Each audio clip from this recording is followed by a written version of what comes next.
He has written a lot of work which has been published on at various platforms on the subject of management and sustainability. He is the author of the novel set of game-based around the theme of tiger poaching. He has edited the book, third novel, another novel, Kali's Daughter, which is set in the elite civil service and deals with the bigger issues concerning social discrimination. He's also an independent board member of few listed private companies. He writes columns for Business World magazine, and most important, he's an alumnus of our alma mater, our university, University of Delhi, and also Harvard University, United States of America. He is an adjunct faculty also at the Indian Institute of Corporate Affairs and director of Bhopal Literature and Arts Festival held annually in January. He's founder, CEO of Consult, an instant messaging and instant advice mobile application, which was launched recently by Shri Nitin Gadkari ji, Union Minister, on 25th October 2021. On that note, Raghav sir, once again, greetings, Thank welcome, you. swagat, Khushamdeed at the Department of Political Science, SPM College. I'll now like to invite our teacher in charge, Preeti Chahal ma'am, to say a few words to officially open the program. Preeti ji, please. Good morning, sir. I'm Good morning. morning. I'm Dr. Preeti Chahal. Good morning, Dr. Saab. Thank you. Thank you so much for joining us. On behalf of my college and behalf of my department, I would like to express my sincere thanks for joining us and giving us your valuable time. So I invite you on the floor, sir. Thank you so much for coming and join us. Thank you so much. Welcome, sir. Namaskar once again. Namaskar. Professor Dr. Chahal, Dr. Raghav Amna. sir, 1 minute. Can I just see the principal?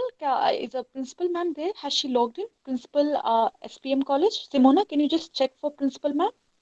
शायद अभी नहीं आई है. In the Oh, okay, meantime, all right. ना अभी So, आ रही है ना? Would you like to wait for her for a few no, No, no, moments? no, no, sir, we can.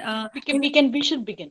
So on that note, as Preeti rightly welcomed, sir, we request Raghav, sir, to lead us through the beautiful deliberations based on his insight and profound erudite wisdom on this very significant topic of human rights. Raghav, sir, once again, welcome, and over to you, sir. Distinguished faculty of and the students of this very, very illustrious Shama Prasad Mukherjee College. I'm delighted to be here in your midst, to be speaking to you, to address you.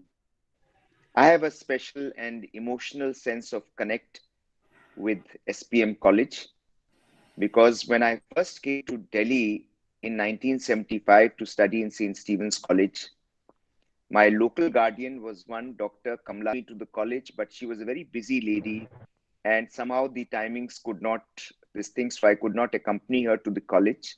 But I feel personally happy to be here today. And Mrs. Dr. Kamla Sanghi had a particularly strong sense of nationalistic ideals, of very strong personal character, and those I understand are today truly the foundational tenets of your college, which you all have maintained over the years. So once again, I'm very, very personally delighted to be present in your midst. Let me tell you at the outset that, though I write on various topics, but I'm no expert on the subject of human rights in terms of being a critique or being a writer on the subject of human rights. However, human rights is a subject which is very basic because it connects humanity, because it is fundamental to all human beings. And as students of political science are aware, that a broad definition of human rights is that these are rights that are the conditions of social life without which no person can seek in general to be themselves at their best. That means you cannot aspire or cannot achieve your true potential. You cannot realize your true potential unless you are given an environment which has the basic human rights embedded in it, which affords you the opportunities to be able to realize your true potential. In simple terms, rights are the basic conditions of man's good life, and these are recognized as such by the legal code of society and at a larger level of the state. State could mean the country, could mean the colony, whatever, to which the individual belongs. The philosophy of human rights addresses questions about the existence, the content, nature, universality, and justification of human rights. Human rights are international moral and legal norms that aspire to protect all people everywhere from severe political, legal, and social abuses. At a preliminary level, we have examples of human rights such as the right to the freedom of religion, the right to a fair trial when charged with a crime, the right to work, the right to engage in political activity, and so on. These rights exist in morality and in law at the national and international levels. They are addressed primarily to the governments, and they require compliance and enforcement. As we are aware that the events preceding and during the World War II, World War II, especially the barbaric discrimination and extermination of Jews in Nazi Germany, in which about 6 million Jews were eliminated, prompted the victorious countries, the Allied countries, to assemble a forum, firstly to deal with some of the consequences of war, but foremost to help provide a way to prevent such appalling events in the future. This forum was what we know of today as the United Nations. The founders of the UN thus responded to the horrors of World War II and especially the tragedies which beset the Jews by emphasizing a human rights charter in their very resolution, in their very constitution. The Charter of the United Nations was signed on 26 June 1945, and it states that the main objective of the new organization to deal with the subject of human rights is to save succeeding generations from the scourge of war and to reaffirm faith in fundamental human rights. Article 1 of that charter states that one of the aims of the United Nations is to achieve international cooperation in promoting and encouraging respect for human rights and for fundamental freedoms for all, without distinction as to race, sex, language, or religion. The main source of the contemporary conception of human rights is the Universal Declaration of Human Rights that was adopted by the UN General Assembly and even today enshrines the rights and freedoms of all human beings, and this was adopted in 1948. And I'm going to read out the preamble to the Universal Declaration of Human Rights. You would have gone through it many times, but just as the preamble to the Indian Constitution is fundamental to all our understanding and our discussions on the subject of Constitution, so it is necessary that to read this preamble so as it sets the tone for our discussion as we go along. And it says, whereas recognition of the inherent dignity and of the equal and inalienable rights of the members of the human family is the foundation of freedom, justice, and peace in the world. Whereas disregard and contempt for human rights have resulted in barbarous acts which have outraged the conscience of mankind, and the advent of a world in which human beings shall enjoy freedom of speech and belief and freedom from, if man is not to be compelled to have recourse as a last resort to rebellion against tyranny and oppression, that human rights should be protected by the rule of law. Whereas it is essential to promote the development of friendly relations between nations. Whereas the people of the United Nations have in the Charter reaffirmed their faith in fundamental human rights, in the dignity and worth of the human person, and in the equal rights of men and women, and have determined to promote social progress and better standards of life in larger freedom. Whereas member states have pledged themselves to achieve, in cooperation with the United Nations, the promotion of universal respect for and observance of human rights and fundamental freedoms. Whereas a common understanding of these rights and freedoms is the greatest importance for the full realization of this pledge, now, therefore, the General Assembly proclaims this Universal Declaration of Human Rights as a common standard of achievement for all peoples and all nations, to the end that every individual and every organ of society, keeping this declaration constantly in mind, shall strive by teaching and education to promote respect for these rights and freedoms, and by progressive measures, national and international, to secure their universal and effective recognition and observance, both amongst the people of member states themselves and amongst people of territories under their jurisdiction. Now, what are these rights? These rights are the right to equality, the right to freedom from discrimination, right to life, liberty, personal security, freedom from slavery, freedom from torture and degrading treatment, the right to recognition as a person before the law, right to equality before the law, right to remedy by competent tribunal, freedom from arbitrary arrest and exile, right to fair public hearing, right to be considered innocent until proved guilty, freedom from interference with privacy, family, home, and correspondence, right to freedom, free movement in and out of the country, right to asylum in other countries from persecution, right to nationality and the freedom to change it, right to marriage and family, right to own property, freedom of belief and religion, freedom of opinion and information, right of peaceful assembly and association, right to participate in government and in free election, duties essential to free and full development, and freedom from state or personal interference in the above rights. Of all these, in my view, Article 3 is the most crucial. Everyone has the right to life, liberty, and security of a person, because all other rights are derivatives of this fundamental right. Life, liberty, and security, if assured, encouraged, and provided for, can ensure that our basic dignity and peaceful coexistence is possible, thereby enabling us to lead a happy, satisfied, and self-realized life. So this leads us to the question, what should be the yardstick for human rights for societies in the future? So I would not advocate that any of the rights that are mentioned should in any way be truncated or be reduced. And these are universal rights which are fundamental to our human existence. But there are increasingly, as we progress to a modern world, there are other rights that we have to constantly think of.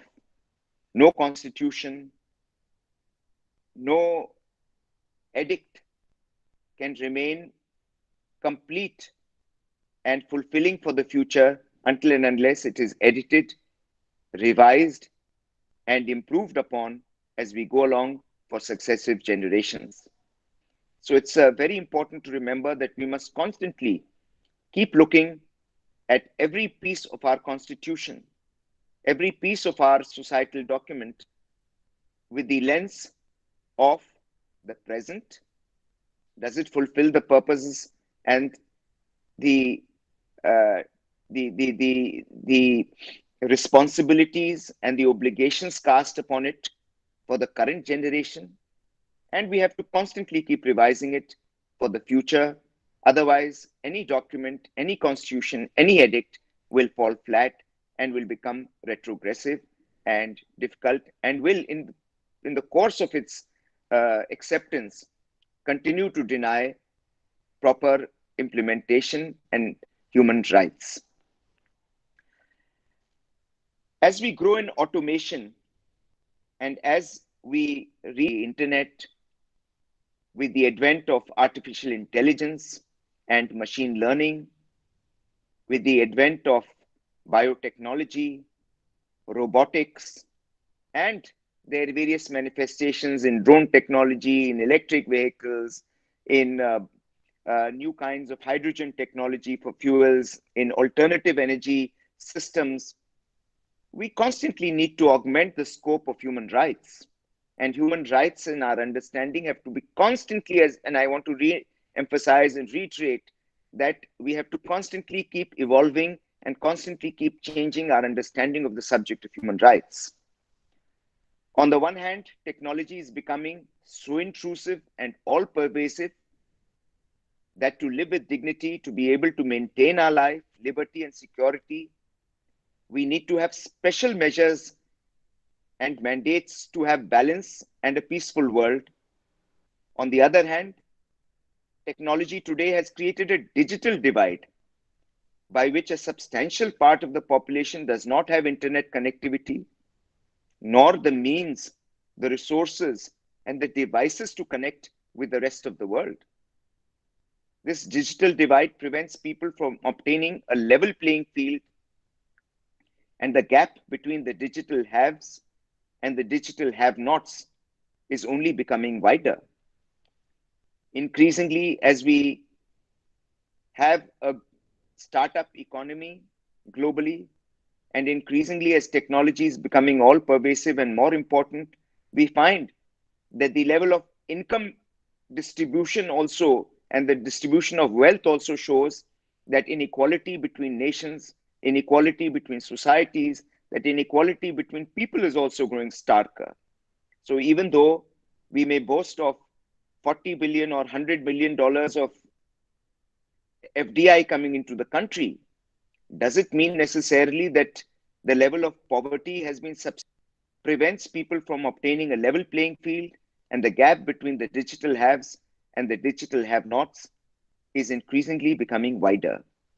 This also prevents those who are at the bottom of the digital divide from realizing their full potential, because the digital world is, on the one hand, giving extraordinary powers and extraordinary tools and extraordinary success to those who have mastered the digital world.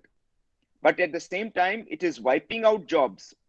It is entirely lines of jobs. For instance, increasingly we have cleaners, we have drivers who will be driven out of jobs in the days to come, translators, typists. Typists have already been driven out. My old typist, whom I had deployed some 30 years ago, poor lady, she says, sir, today I'm jobless. So it prevents them from realizing their full potential, because the digital world, as I said, is wiping out jobs without necessarily educating vast chunks of the population. So unless you re-educate them, reskill them, they will be homeless, they'll be jobless, thus leaving those at the bottom of the pyramid suffering a activity.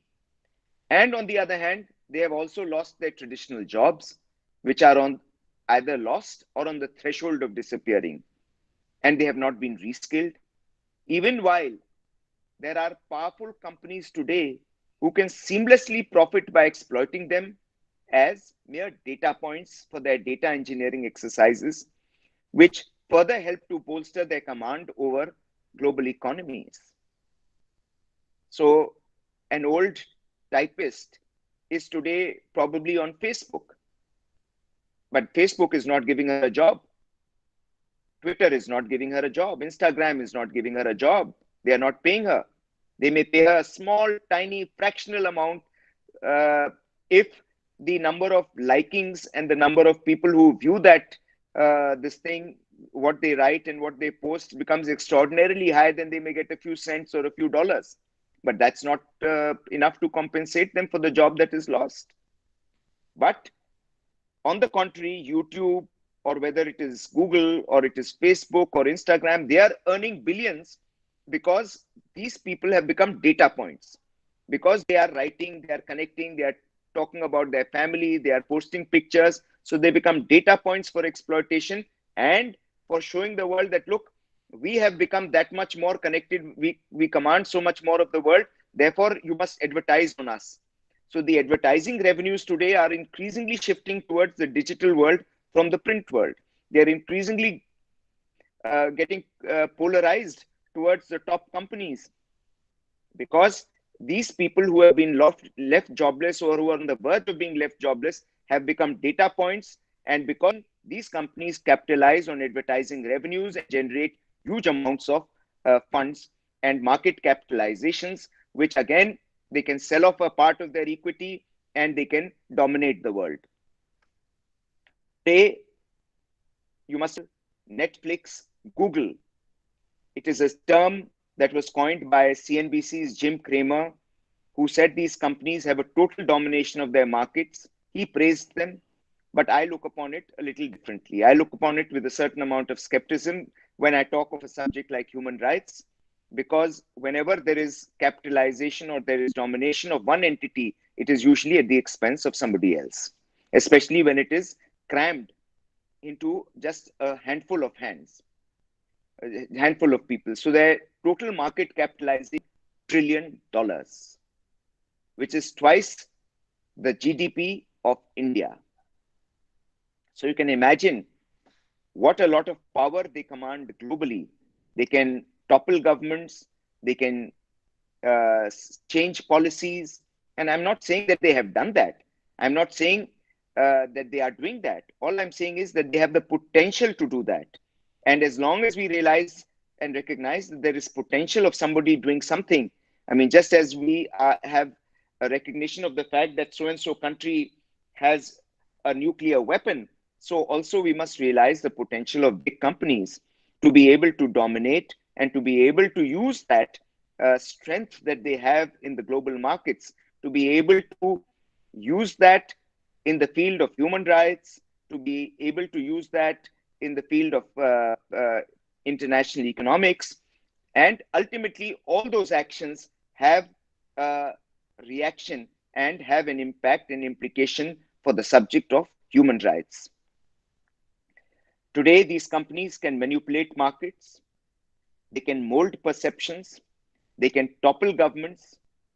And all this has an implication, as I mentioned, for human rights, because ultimately, human rights can only survive in an environment of economic and political freedom. Another point related to the digital economy is the need to protect the individual from becoming a data guinea pig, where their details are constantly being ripped open, extracted, and experimented to create marketing and business development tools. So every time you become a data point or a data guinea pig, you are constantly being analyzed 360 degrees from various angles to ascertain your likings, your preferences, your connections, what you have been, what you are going to be, what you will be, to determine marketing and business tools. And those business tools are only becoming stronger with modern artificial intelligence and new technology. So, in the context of human rights, governments have a role to play in safeguarding the rights of the unknowing individual in a digital age. Digital access, therefore, is important because, as I mentioned, that there is a huge digital divide which prevents people from accessing all the benefits of the digital era that they should get. Digital privacy, digital security, or the secure handling of their digital data is equally important. And these are all human rights issues. The global levying of basic tax on these top companies is a step in the right direction, therefore. But the money collected from that should go back to those who are losing their jobs, should go to skilling those people who are losing their jobs, to people who are inadvertently being driven to the bottom of the pyramid as others go up higher in the pyramid. Monetization of data is also important.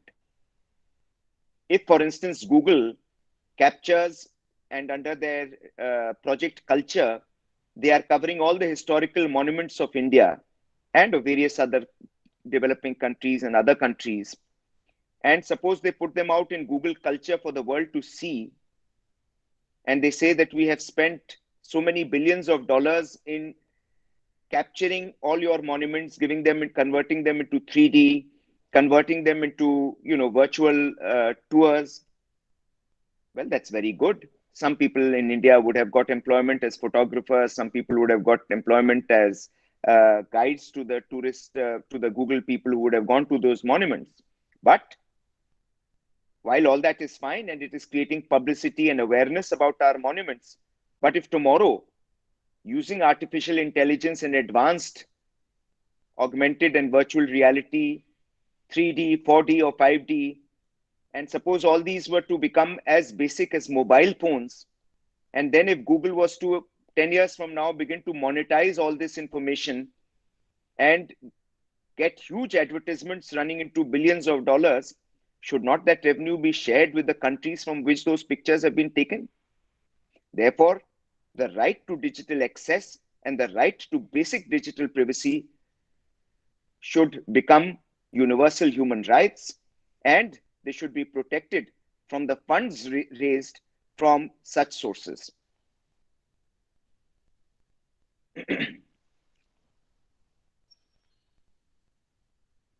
The right to live.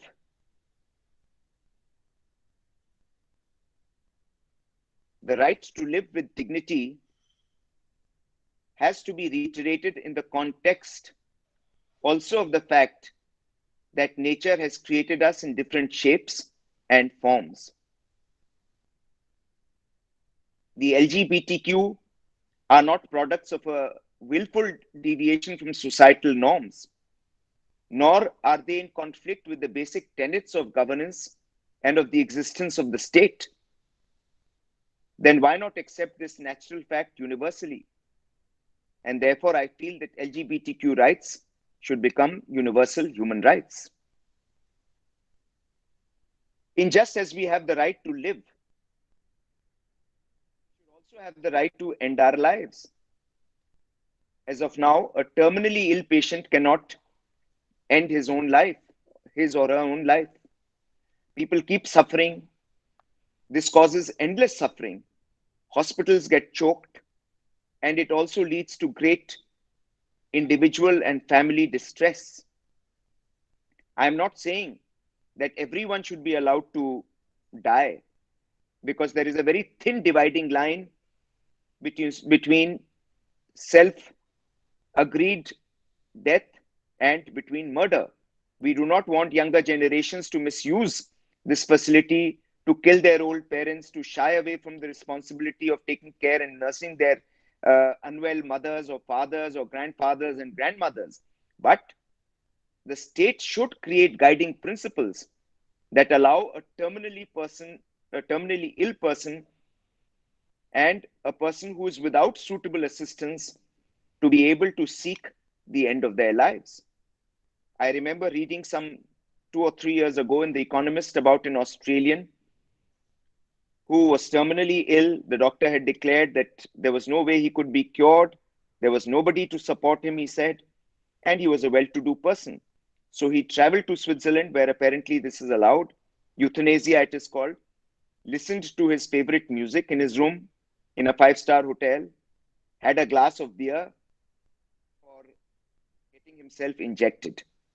So we have to have an open mind towards the subject of human rights. We have to constantly evolve and get new rights.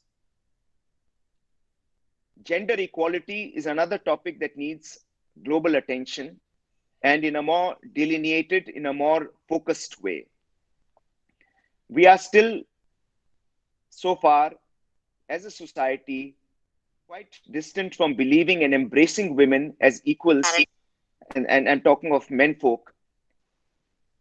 In workplaces, we have to universally recognize women as competent, as multitaskers, and ensure that they get equal pay and equal political representation. We have had moves in our parliament for giving equal representation to women, although such a thing has been done in several state governments succeeded so far.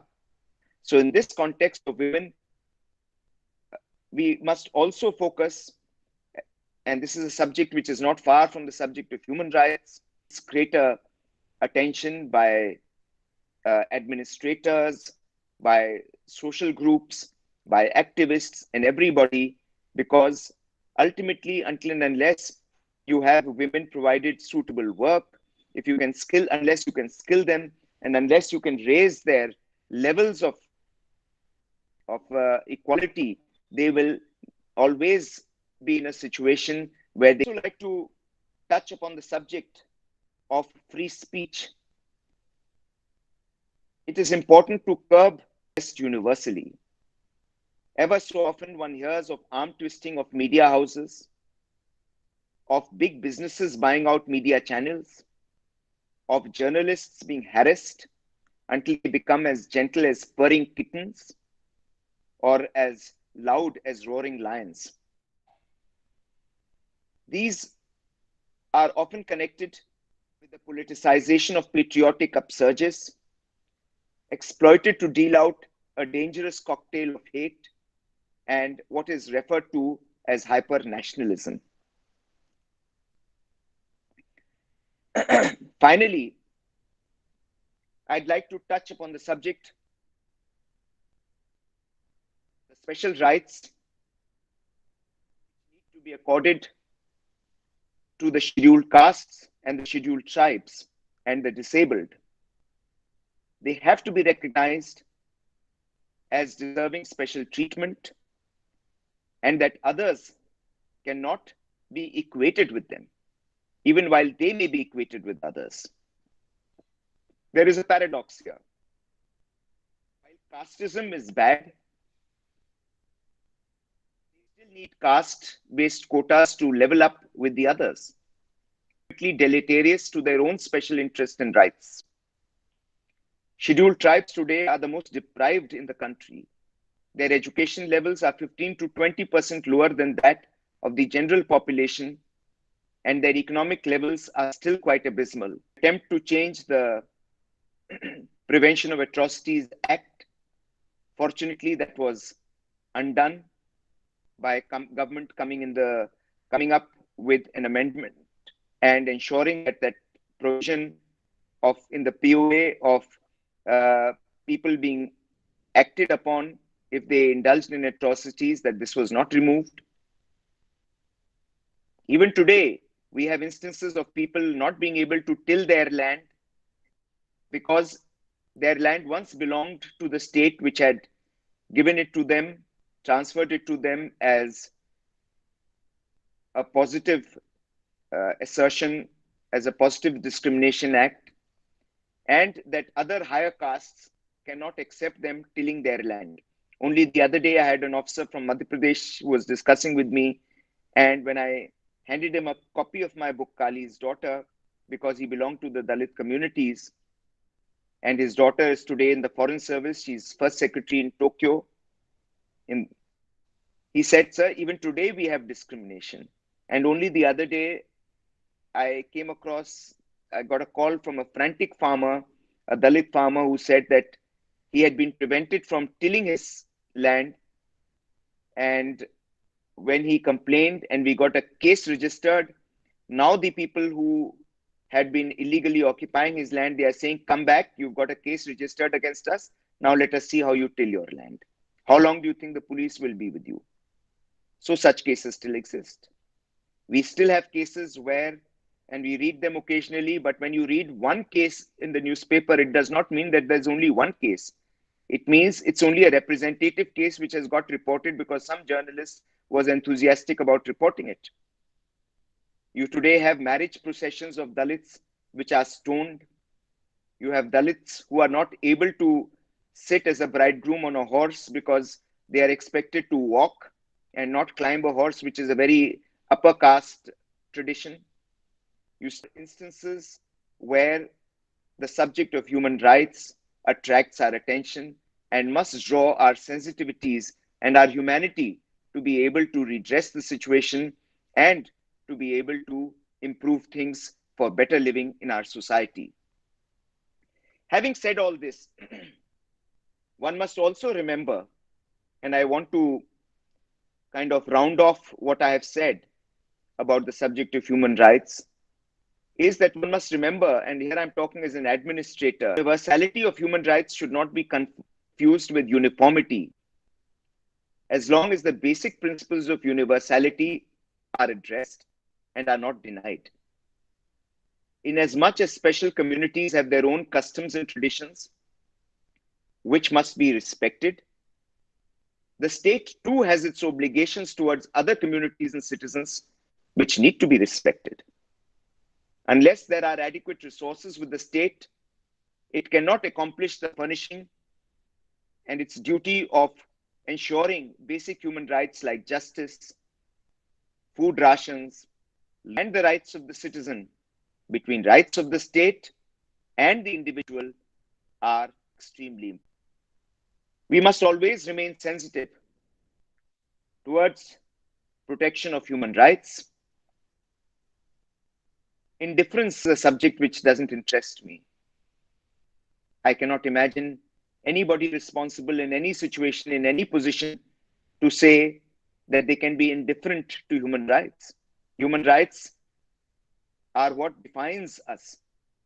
They are the basics for our existence, for our community, for our society, for our nation, for us remaining there as individuals and as good human beings.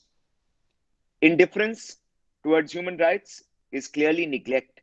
And I'm quoting from Elie Wiesel, who used to be a Holocaust survivor, and he addressed President Clinton in 1999, talking about the perils of indifference. So I'm reading out that quotation. Indifference is not a response.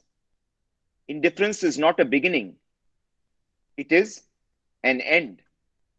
And therefore, indifference is always the friend of the enemy, for it benefits the aggressor, never his victim, whose pain is magnified when he or she feels forgotten.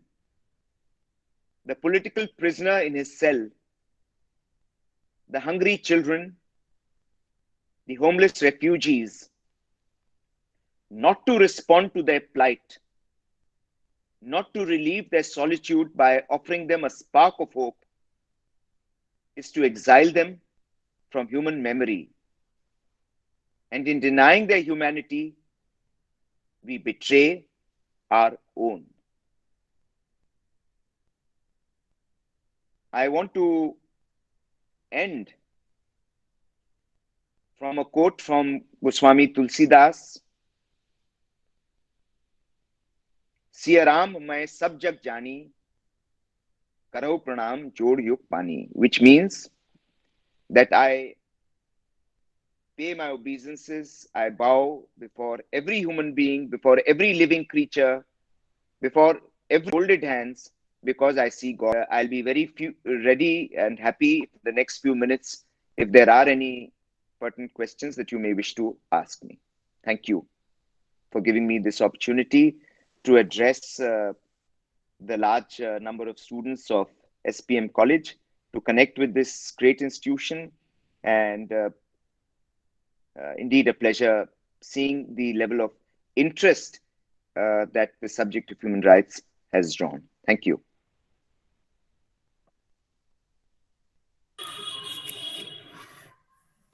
Thank you so much, sir, for that very interesting remarks from your side on pertaining to different dimensions of human rights. The debate between universality and looking at the particular aspects also, and most important, how with your profound experience from everyday life to your administrative realms, you really presented to us some very interesting insights. So we have the questions, and we have because students would like to also have a one-on-one with you.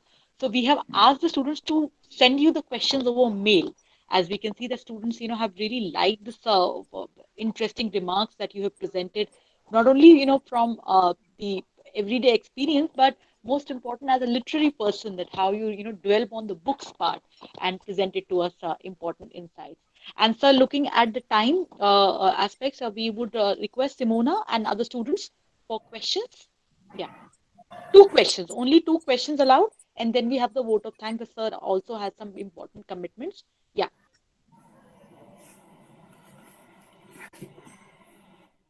Simona, over to you for the questions. Ma'am, I had a query. I had a question Please, please. for sir. Sir, you said ki uniformity and universality. So, if a religion prohibits a human right, like if a religion gets in like contrast with the human right, so how can we justify which one is right? So, Tanya, I don't think there is any very clear answer to this. basically, now I'll take you, for instance, this question of that South Indian temple in Kerala where people were, women were disallowed from entering the Padmanabhan temple. What temple was this? Is anyone? Sabrimala temple. Sabrimala. Why am I getting confused? So Sabrimala temple, women were not allowed in the age group of say 10 to 40 because of their particular feminine condition of being of womanhood, and because they said that the temple deity does not permit this, as per tradition. So there, my take is that uh, you know if a temple has such a rule, and I'm not giving you an answer. I'm just debating in my and throwing out issues for you. Why is it necessary for women to want to go to a temple that has a rule like this? Why force yourself to go there? But if you're going there, but if that particular deity was a deity you were worshipping in your house, and it was a deity that was very, very dear to you, and you had been constantly praying to that deity because it was so much a part of your existence. And then, if the temple denied you entry, that was wrong on the part of the temple. So, there cannot be any clear cut answer to these things. I would personally tend to tilt towards accepting universal human rights, but when it comes to specific cases, I think the adults and the people living in that area, they should have a right to decide more than the central government or the state government. So, for instance, this issue should have first been debated at the level of, in case it falls into a Nagar Panchayat, the Nagar Panchayat, then it should have been debated at the level of the Zilla Parishad, then the level of the state government, then the central government, and the courts really should not intervene in cases where there are local traditions involved. But at the same time, if the people who wanted to go to that temple were convinced that it was so much a part of their entire existence and they were being denied, if they could make out a case for that, then I think there is a very strong argument, and I would tilt in favor of them being allowed entry into that temple and straightaway going.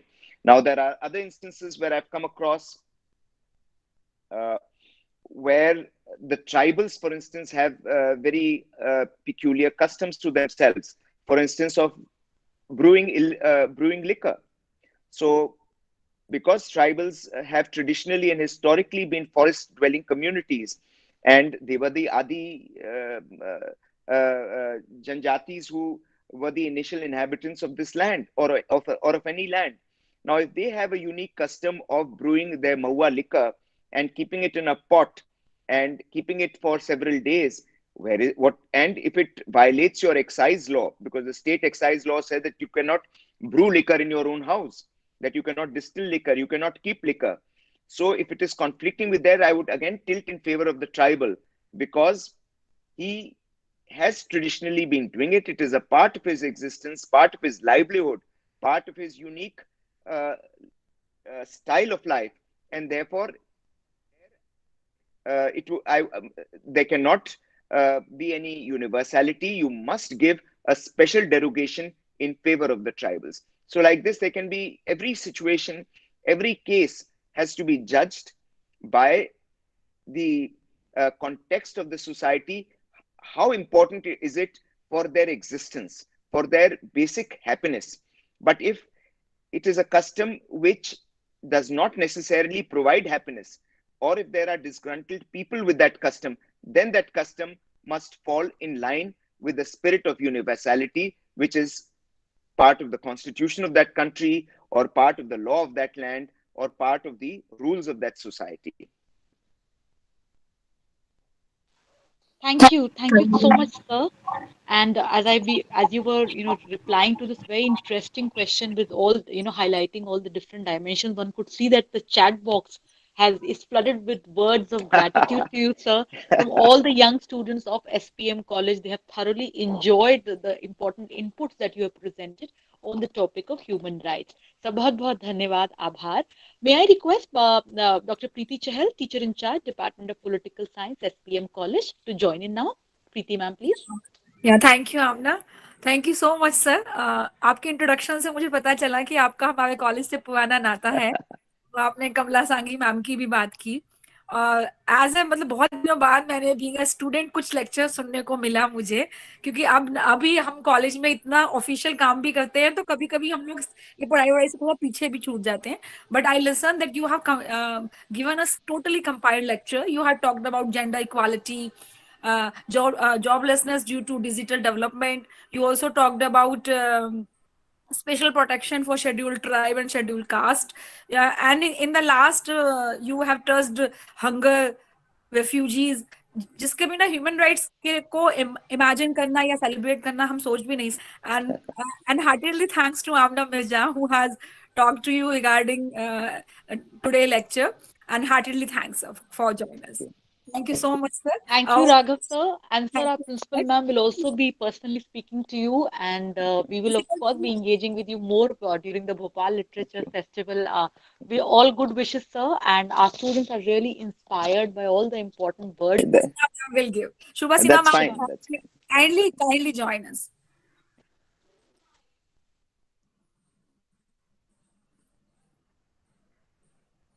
Shubha ma'am.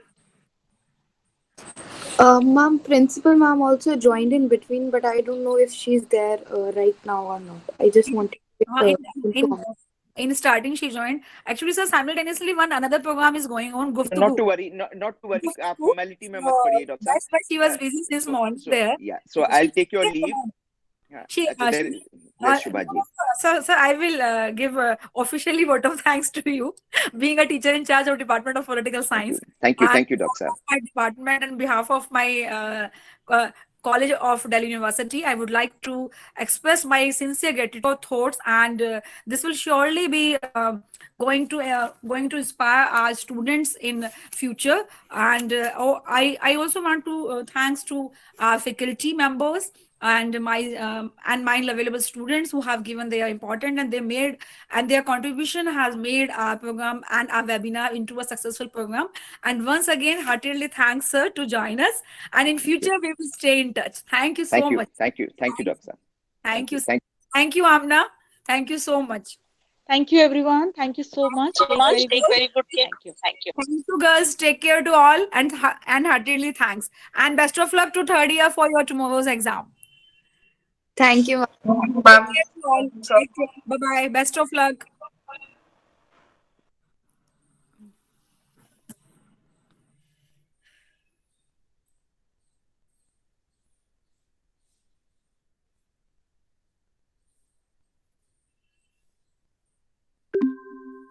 Thank you, ma'am.